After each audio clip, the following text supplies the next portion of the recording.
আল্লাহ জুতাদা পিটাইয়া নমরুদরে বিদায় করলেন। যেরকম ঠিক না? ফেরাউন ধ্বংস হয়েছে নি? প্রথম বলছে আনা রাব্বুকুমুল আলা, আর যখন ফানি চুবাইয়া মারে তখন হাত্তা আদরাকাহুল গরক قال آمنت أنه لا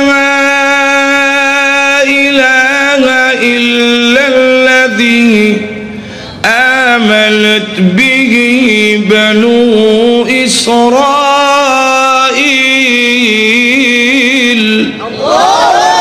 وأنا من المسلمين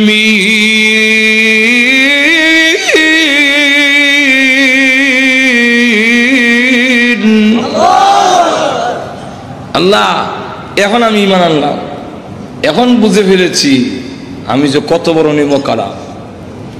ঈমান আনলাম ওই আল্লাহর প্রতি, যেই আল্লাহর প্রতি ঈমান এনেছিল বনি ইসরাঈলরা, আর আমি মুসলমান হয়ে গেছি।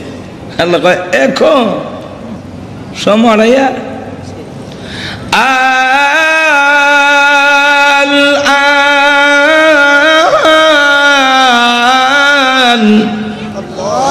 قد عصيت من قبل وكنت من المفسدين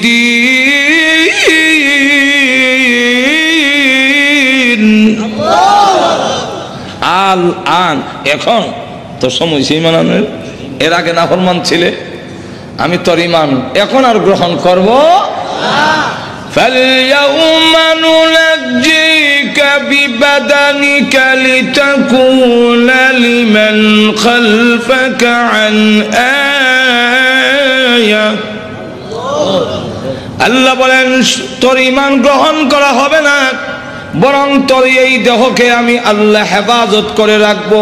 ফালইয়াউমা নুনাজ্জিকা বিবাদানিকা, তোর বদনকে, তোর বডিরে আমি আল্লাহ হেফাজত করব। কেন করব? পরবর্তীতে যারা আসবে তোমার এই দেহ দেখে যেন শিক্ষা গ্রহণ করতে পারে। আল্লাহর বিধান যারা মানে না, নিমকারাম যারা হয়, আল্লাহর সাথে যারা দৃষ্টতা দেখায়, ফেরাউনকে আল্লাহ মিশরের পিরামিডে কোনো মেডিসিন ছাড়া সুটকি বানায় রেখে দিয়েছে। পরবর্তীতে যারা তোমরা আমি আল্লাহর সাথে দৃষ্টতা দেখাবে, ফেরাউনের লাশ দেখে শিক্ষা গ্রহণ করে না। যখন ঠিক কেনা আল্লাহ রাব্বুল আলামিন আবু জাহিল ধ্বংস করছেন নি? একটু জোরে কর।